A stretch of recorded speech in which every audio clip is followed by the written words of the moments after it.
I'm only making this video as a public service announcement because something serious almost happened today, right? And I'm glad that Krishna gave me the spirit of restraint and I controlled my tongue, because in the Bible it says that the power of life and death is in the tongue. So all of us have spiritual gifts, spiritual energies, our purpose in life. And I've noticed, well, today I was playing I was playing Othello online, and I guess the person is from Indonesia, I'm guessing, because on a certain website called Fly or Die, you can chat people up. You can, while you're playing with them, you can chat. So it's flyordie.com, right? And the person, I guess they was mad at me because I was putting it on them or whatever. And so they called me a dukun or a dukan.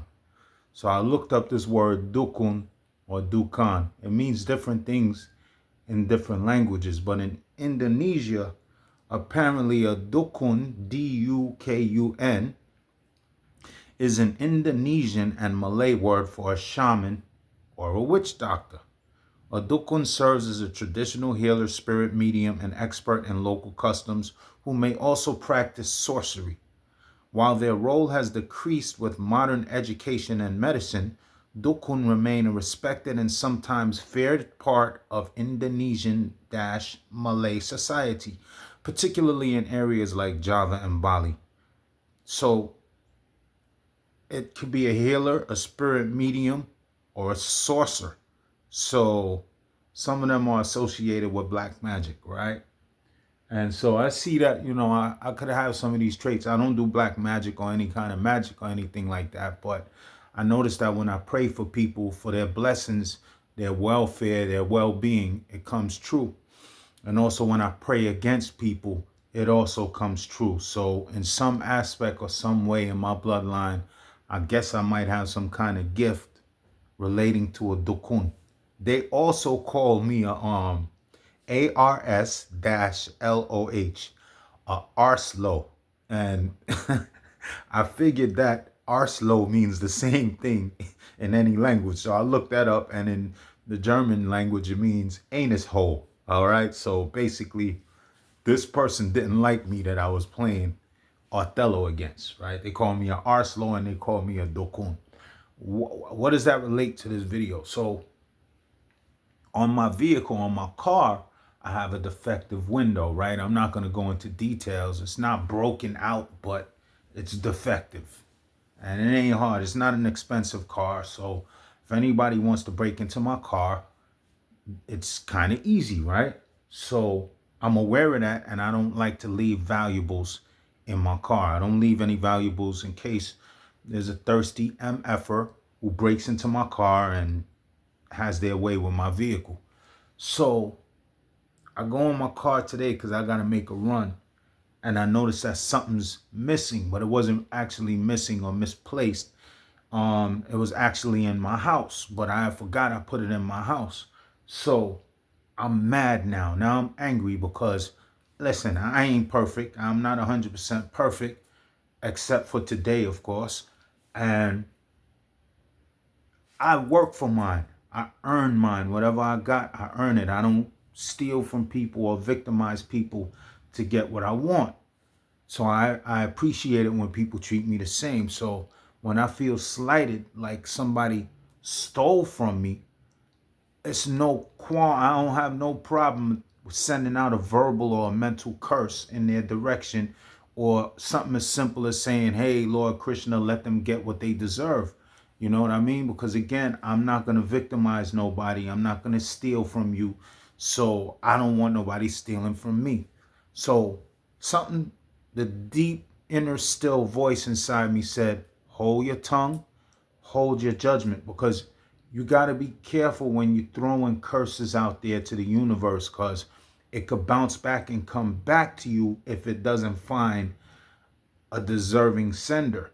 So like I'm holding it. I go to Walmart, go shopping, pick up what I want. And so I come back home, I park my car. First, I go check my work vehicle to see if the object is in there. Nope, it's not there. So I come in the house and I finally find the object that I was looking for. Because I would have had to spend money to replace that, and it's just not a good situation. So I had to say thank you to Krishna, honestly, from the bottom of my heart, that I didn't just run off at my mouth and send a curse out there, because guess what would have happened? Nobody stole from me, so the curse would have found its way back to me. You know what I'm saying? And I would have deserved it. So you got to be careful when you're sending curses out there. And that also brings to mind, there is an Orisha. An Orisha is, let's say, a demigod from the West African system, the Yoruba spiritual system. And what's his name again? His name is slipping me right now, but he used to run with Ogun. He used to run with Ogun because, so Ogun always got the machete and he goes through the forest chopping the bushes. But this Orisha, gosh, his name is gonna come to me either while I'm running my mouth or after I finish the video. Ochosi, right? So Ochosi has the bow and arrow. So when Ogun advances civilization because he's a blacksmith, he's an iron worker, he makes weapons, but he's also a master inventor. He's a genius. He's also a warrior, but he's also a genius. But when he's going through cutting the bushes, wild animals could come out. So Ochosi goes in front of him with the bow and arrow and strikes down, any predators or any dangerous animals, snakes, leopards, jaguars, whatever that could attack Ogun while he's going out in his work of bringing forth civilization.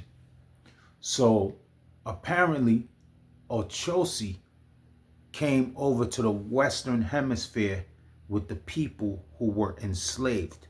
So they don't really have Ochosi over there in the West African spiritual system because Ochosi left with the slaves. But I'll tell you a crazy story about him. He went fishing one day and he brought some fish home, hung them up to dry in front of his yard. Then he went back out and did whatever he was doing, hunting or whatever. While he was away, his mother came to his house. He wasn't home. She saw the fish hanging up drying. So she said, let me take these fish and go cook them for my son. So she took the fish home and she started preparing them for her son. In the meantime, Ochosi comes back home and sees that his fish are gone. So the first thing he does, instead of investigating and restraining himself, he basically enchanted an arrow and pointed it to the sky. And he said, whoever stole these fish from me, let this arrow fall on them and kill them. So he did his mantra.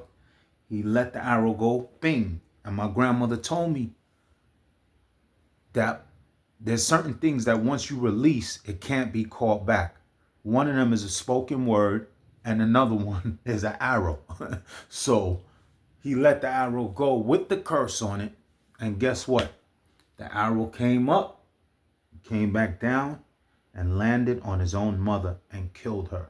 So as a public service announcement, I just tell everybody who's listening to this video, exercise restraint, get all of the facts together before you seek retribution or seek to send out negative energy or punishment on any other living entities. And even with that said, if someone slights you or offends you or does something wrong to you, you still have the choice whether you can forgive them. Because if you forgive them or at least restrain from punishing them, then that's when they're really, really gonna get the effects of their bad deeds. And with that said, Om Namo Bhagavate Vasudevaya, Om Namo Bhagavate Vasudevaya, Om Namo Bhagavate Vasudevaya. Hare Krishna, Krishna Krishna, Hare Hare, Hare Rama, Rama Rama, Hare Hare.